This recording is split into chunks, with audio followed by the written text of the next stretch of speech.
To the broadcast of It's Time with Rev Nathaniel W Martin. Here's Reverend Martin. All right, thank you, Dr. Blackwell. My name is Rev Nathaniel Wayne Martin. I'm the pastor of the New Life Institutional Baptist Church. 8916 South Main Street is our location. And this Sunday I will be celebrating my 45th year as pastor. And we're going to have a joyous celebration. And I want to thank God for bringing me safe thus far. We're sharing the building with the Shiloh Missionary Christian Church. You got to pardon me, I didn't have time to get myself together before we got started. Shiloh Missionary Christian Church, and we Baptists and the Charismatics get together, as we say. There's going to be a shouting in the camp. So we have a great time every Lord's Day that we meet, and also on we meet on Sundays beginning at 10 a.m. and Wednesdays, of course, 7 p.m. and Fridays, which is tonight at 7 p.m. And you're welcome and invited. If you would like to come by and share and have us pray with you or pray for you, and to encourage you on life's journey. This offering that we're doing right now, that you're viewing, however, is about reparations. And it is about justice. Justice delayed, as Dr. King was quoting another philosopher, justice too long delayed is justice denied. And truly, the longer the nation delays even to start the debate about reparations for slavery, for past wrongs, the more complicated, of course, the final outcome and the denouement, the solution, and the distribution will become. I always read the scripture because it gives us a window from whence we may begin our discussion. This is not the only scripture in the Bible dealing with reparation or justice, but it is one that is apropos to what we are talking about in these few short minutes. This is what it says in Deuteronomy chapter 15, picking up the reading at verse 12 and going through verse 14. It says, "And if thy brother, an Hebrew man, or by extension, if thy sister, an Hebrew woman, be sold unto thee and serve thee 6 years, then in the 7th year thou shalt let him or her go free from thee. And when thou sendest them out free from thee, thou shalt not let them go away empty." Please mark that. "Thou shalt furnish them, him or her, liberally out of thy flock, and out of thy floor, and out of thy winepress, of that wherewith the Lord thy God hath blessed thee, thou shalt give unto them." One caveat or one instruction is that because of our culture, when we say him or her, somebody might get the wrong impression. The Bible does not in any way or in any case deal with this LGBTQ and transgender situation at this point. It just simply means that in the culture of that day, everything written and done was in the masculine, although the feminine, the female also many times and most time was involved. And so when we talk about, when the scripture says, "And if thy brother, an Hebrew man, be," then the comment it says, "or an Hebrew woman," it is not saying that a Hebrew man is a Hebrew woman, but it omitted to say, "or if thy sister." But you can deduce that from the reading, a Hebrew man or a Hebrew woman. If thy brother or thy sister would have been a more expeditious rendering, be sold unto thee, and serve thee 6 years. Then in the 7th year thou shalt let him or her go free. It is in that context that we use we're using the him/her, and not in any other sexual preference. The point to be taken is that slavery was never to be perpetual or to be as it was practiced in the United States. You were born into slavery, you lived into slavery, and when you died, you were still in slavery. If you had children, they were slaves when they broke forth from the womb, and they lived, and all the time that they lived, they worked as slaves, and when they died, they were still slaves. No change, no upward mobility, no improvement, no progress, just slave all those times. The Bible does not recognize any such concept or practice as slavery was practiced in the original 13 colonies, beginning from 1619, when the ship, the White Lion, landed with the first 20 enslaved people. Remember, Africans were not slaves in their homeland. They were enslaved by the people who traded in human flesh, and who trafficked in humanity. And thus they were stolen away, kidnapped. The Bible calls them man-stealers, and they were wafted away across the Atlantic, never to see home again, never to get a letter from home or a communication from home, nobody coming from home to see about them. And when they were brought to the so-called civilized world, with one part of it being free and the other part of it being slave, not free, and the part that was so-called free was enslaving the part that was not free. Remember, all 13 colonies, beginning in 1619, practiced and observed slavery. It is like the person who is a drug pusher. He keeps on selling drugs so they get a lot of money, and then they suddenly turn legit. In Massachusetts, Rhode Island, Connecticut, New York, and those ilk of countries, including Ohio and all the northern states, Illinois, suddenly got religion, but they made their money early on the slave trade, either trafficking, slavery, actually physically transporting slaves transporting people who had been kidnapped from their homes and their homeland, and enslaving them and bringing them into the New World, New York, New Hampshire, and the like, and putting those people on auction for sale, and thus financing and paying a very profitable voyage. That's how they paid the crew. That's how they paid off the ship, and they had money left over for themselves.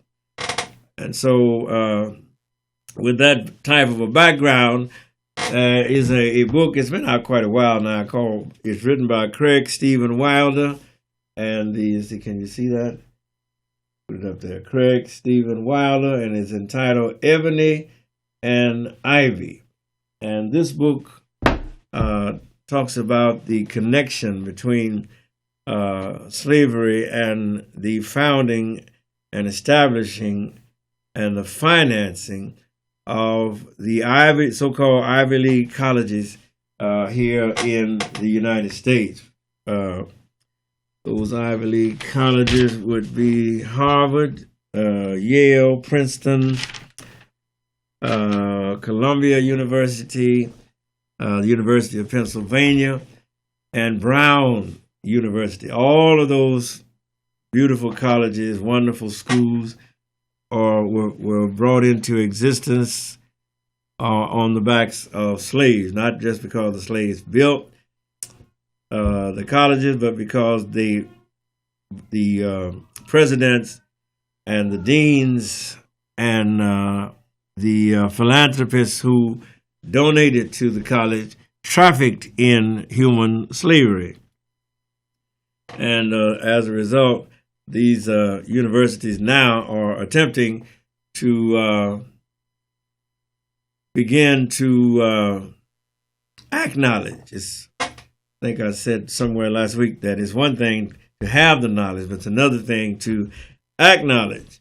And so we're beginning to get some acknowledgement on behalf of these various universities of the part that they played.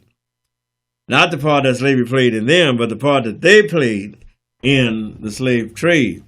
Harvard, Yale, and Princeton, all of them were slave institutions. In other words, they were institutions that were directly founded and started and established by the plantation owners for the education of their children. Rather than sending their children abroad to study in Europe, they wanted their children to study and learn right here in the 13 colonies, in the loose confederation that was called the United States at that time. Georgetown University is a very significant or salient university. It says that in 1838, Georgetown University, 2 priests who served as presidents of Georgetown, mind you, orchestrated the sale of 272 men, women, and children enslaved by Maryland Jesuits. And as you know, the Jesuits were of the Catholic persuasion, and they were trying to impose their Christianity, their version of Christianity, on the native people, the Indians more particularly, and of course upon the slaves. It says that the sale, $115,000, would be worth more than $3 million today, and it resolved debt at the Jesuit school at a critical moment in its history. 272 slaves were sold at a grand price of $115,000, which was equal to $3 million in today's coin of the realm. And so you can see the link right there from the beginning. Now it says here that the students at Georgetown, that's this year, voted to start a reparation fund. And this fund would be started by adding an additional $27.20 per student fee for the fall semester of 2020, and that it would raise an estimated $400,000. It would increase with inflation and would fund a nonprofit led by a board of students and descendants who will give money to charitable causes directly benefiting descendants of the 19th century sale. All right, so the vote was 2,541 students voting for the reparations fee, and 1/3 of the students, 1,304, who oppose the measure. This is at Georgetown University, and Georgetown is one of the first to begin not only to acknowledge, but to begin to move in some direction to make amends. Let me read you what the students said following the vote. It says, as students at an elite institution, we recognize the great privileges we have been given and wish to at least partially repay our debts to those families whose involuntary sacrifices made these privileges possible. Isn't that beautiful? It says, as individuals with moral imagination, we choose to do more than simply recognize the past. We resolve to change our future. And so there you have the statement from the student leaders as to why they put the referendum on the ballot there in Georgetown. The students have ratified it, but now the chancellor and the board of regents of the university will make their decision, yea or nay, by the spring of 2020. And so there is some movement and there is some effort. One of the black students at Georgetown, when this was first began to be noised abroad, that Georgetown was acknowledging its contribution to slavery, the writer says, we watched the university do all these ceremonies, publish reports, make suggestions, create a spectacle that made people feel like something was going to happen, says Carla Leisha, a senior from Houston, Texas. But as time went on, she said, the issue seemed to fade. Last year, when Leisha would mention the school's history and the 19th century sale of hundreds of enslaved people, she would be met with blank stares. You see? And it was that shift from a sense of urgency to something more like apathy that drove student activists to take action. So we applaud the students at Georgetown University for not letting the matter drop, but that they actually took the next step to begin to make amends. Because remember, until money is put behind something, it has not very much chance in this capitalistic system. What was the old canard that we use when we're in the streets? Romance without finance is a what? A nuisance. All right. Here's another quote from the Georgetown students who voted in favor of reparation. We're setting examples for ourselves. We're setting examples for others to step up. Not just our university, but universities across the country. To save history, said Shepard Thomas, a junior from Louisiana, who is a direct descendant of enslaved people, the sale of whom saved Georgetown from bankruptcy. There you have it. That was the value of slavery. Georgetown University was saved from bankruptcy by the sale of 272 enslaved men, women, and children. I think it is so important that we talk about the institutions that have benefited, as well as the nation itself as a whole that has benefited. It says here also that this history, of course, has been known for decades. You know how people walk around and talk, this they used to have slaves here. That's why we're still here, because they had slavery. When students and others pushed it to the fore in recent years. Since 2015, the university has offered a formal apology, talking about Georgetown University, renamed buildings, and given descendants an advantage in admission. All right. But the students are anxious to see signs that the history will continue to inform the future of the university. All right. And you know how things fade from our minds. All of these mass shootings, they're becoming so commonplace that we're becoming rather jaded in our response to them. I was talking to Reverend Jonathan Mosley, who's the president of the National Action Network, of which I am also a member. He said that we were becoming in danger of becoming desensitized to the murder of our fellow human beings.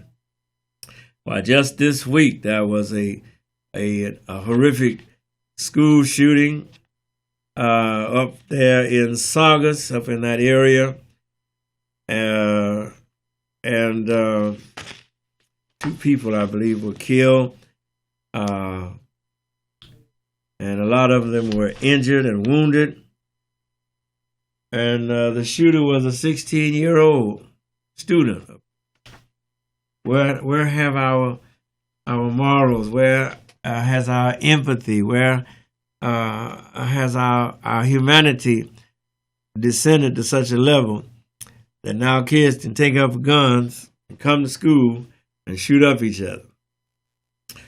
How far we have fallen from the city on the hill that even the founders of the colonies seem to talk about. Of course, at the time they were engaged in the massacre of the Indians, so one must really put a question mark beside their name.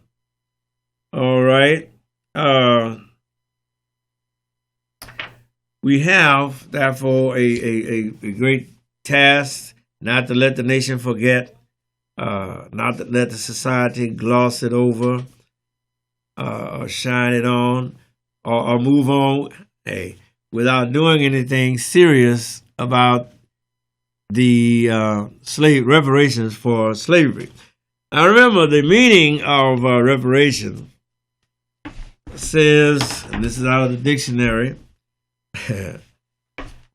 reparations means the making of amends for a wrong one has done.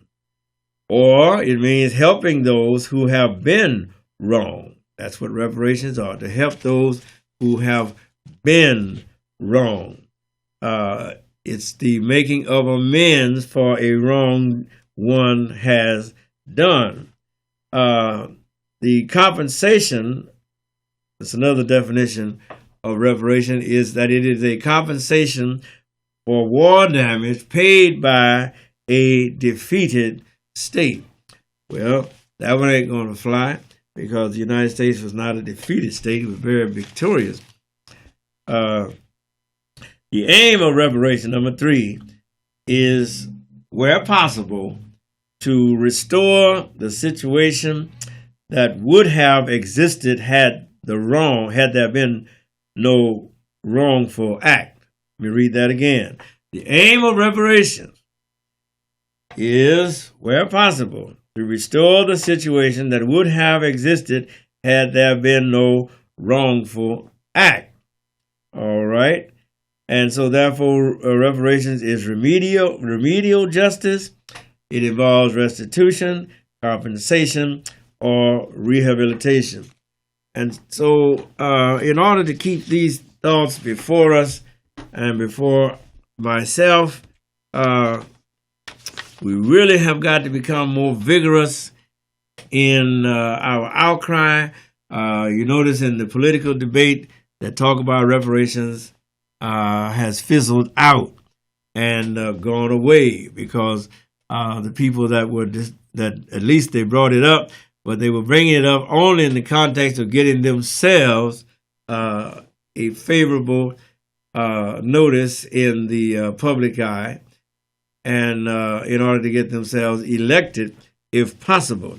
We are into a long struggle before that first check for reparation is ever written. Sure, America may apologize for slavery, although it has not, because the politicians know that once America apologizes for slavery, it is on the hook for slavery. And as the scholars who have studied the dollar cost of slavery to the enslaved themselves, the cost, the figure is monumental and very high. And so we encourage you to continue to encourage each other. You talk about reparations, how it can be accomplished, how it shall be accomplished.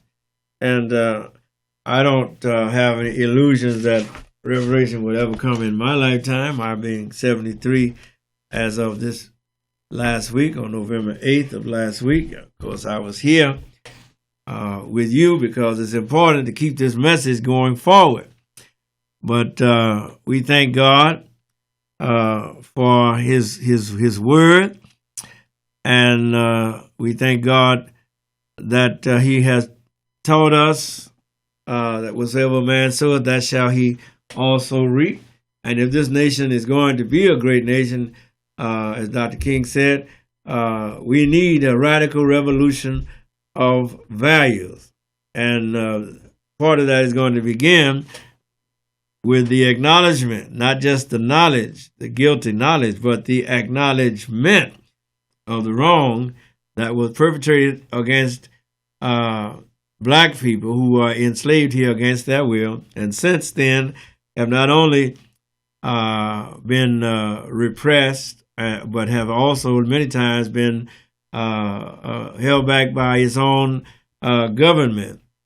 As we talk about the government programs that built the suburbs, the GI Bill that allowed so many returning veterans from World War II to go to school and get a leg up on their education with government-paid GI Bill loans, the FHA allowing them to purchase housing, but that none of that advantage was offered or allowed to accrue to the black citizen of the so-called black citizens, I say, of the United States of America. We were denied that until 1968, when Johnson, after the assassination of Dr. Martin Luther King, was finally able to push through Congress, a very recalcitrant Congress, the Fair Housing Act, the FHA, which formerly had been the Federal Housing Administration, and it had administered the funds and the underwrite and had underwritten all of the loans and made sure that those loans only went to the people in the green part of the map, which means the red line part of the map, which is where all black people were, received no loans, no funding, no help, no underwriting, and hence was relegated to where we are right now. When you see black people in substandard ghettos or in projects, is because that's where we were shoved, that's where we were pushed. We could only live in the parts that the majority of society did not want. And so as I wrap up on a rather dismal note, unfortunately, but there is hope that we are moving, and at least to the acknowledgement that there's a need for reparation. With all of this money that is floating around, the stock market is headed for 28,000 Dow, over 27,000 now. But what benefit is that to me? What benefit is it to you? Are you getting rich? Are you feeling better? Are you feeling more empowered? Are you getting more money in your paycheck?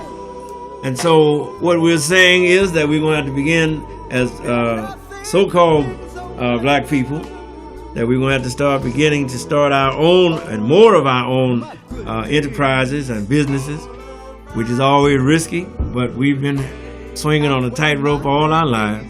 And so as I always say, as I said before, with all these trillions, billions, and millions of dollars that are floating around here, and yet when it comes to you, they only pay you kibbles and bits, I say to you again, Rev Nathaniel W Martin says to you, if they don't want to pay you, don't work for them. God bless. Thank you, Doc. We're out of here now.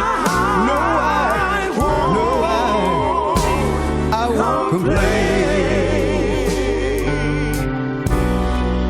Sometimes my clouds hang low.